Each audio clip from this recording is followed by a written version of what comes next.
Imagine this. A 150,000-man army is marching straight at you, the most powerful military force in the world. And leading it?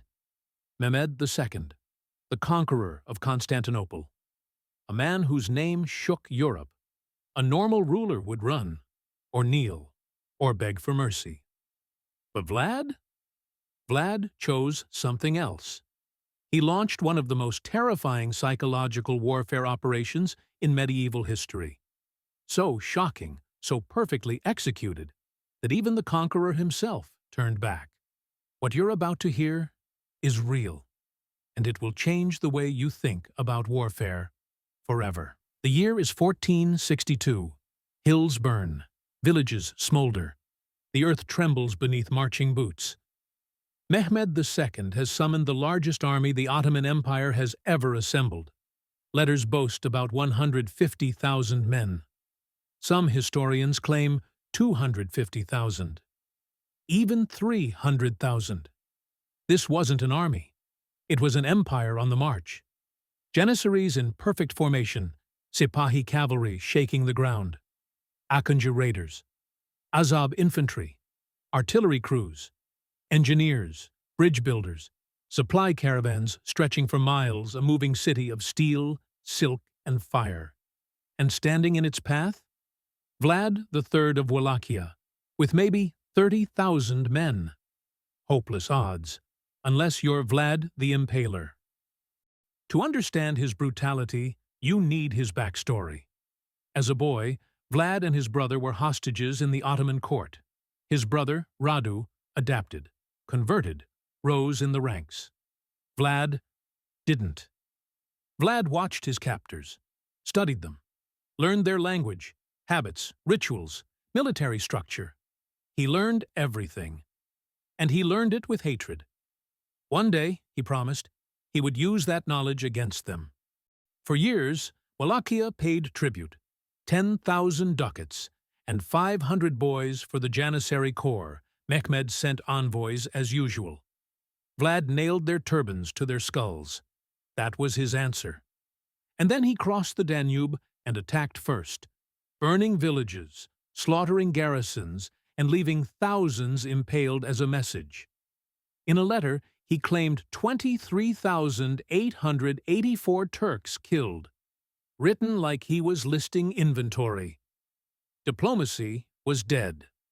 War was inevitable. Marches Mehmed's reaction was immediate and colossal. He summoned an army larger than the one that took Constantinople.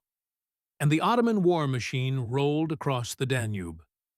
But the deeper the army marched, the more surreal everything became. Villages empty, food gone, livestock moved to the mountains, wells poisoned, roads destroyed, forests filled with traps, marshes artificially flooded. Vlad had turned his entire country into a battlefield engineered to break invaders psychologically.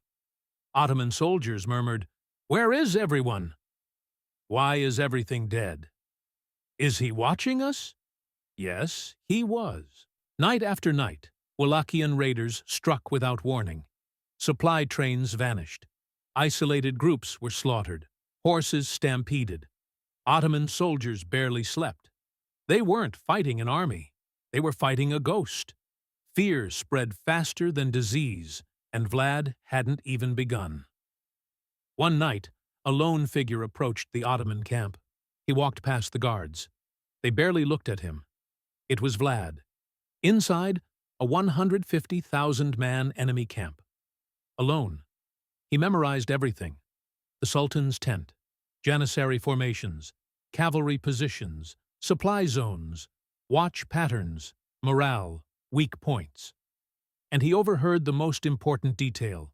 Mehmed had issued strict orders. No soldier may leave his tent at night. Vlad left the camp smiling. He had just learned the key to the greatest attack of his life. Vlad selects 7,000 to 10,000 elite cavalry. Silent, deadly veterans. They wrap their horses' hooves, tie down every piece of metal, move without a whisper.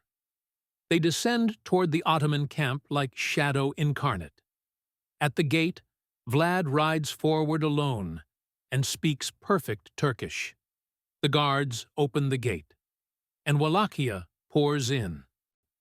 Ottoman soldiers, forbidden to leave their tents, are trapped inside cloth coffins.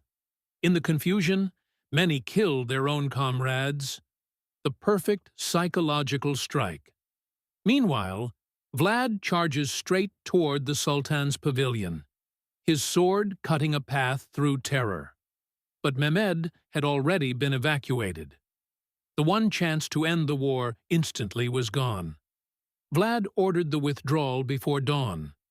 His cavalry vanished into the forests as if the earth had swallowed them. The army marched forward with fear in its bones. When the Ottomans reached Targovishte, they saw it. A forest of 20,000 stakes, corpses rotting in the summer sun, and at the tallest stake, Hamza Pasha, an Ottoman commander. Even Mehmed froze. Within days, the Ottomans retreated. The conqueror of Constantinople was turning back, not because he was defeated by swords, but by terror final, the mind as a weapon. Vlad did what no one thought possible. With 30,000 men, he broke a 150,000-man empire. Not with strength, not with numbers, not with technology, but with psychology. Every move, every raid, every stake, all of it was designed to crush the enemy's will to fight, and it worked. Centuries later, his tactics are still studied in military academies worldwide, because Vlad taught the world a brutal, timeless truth. The sharpest weapon in war is the human mind.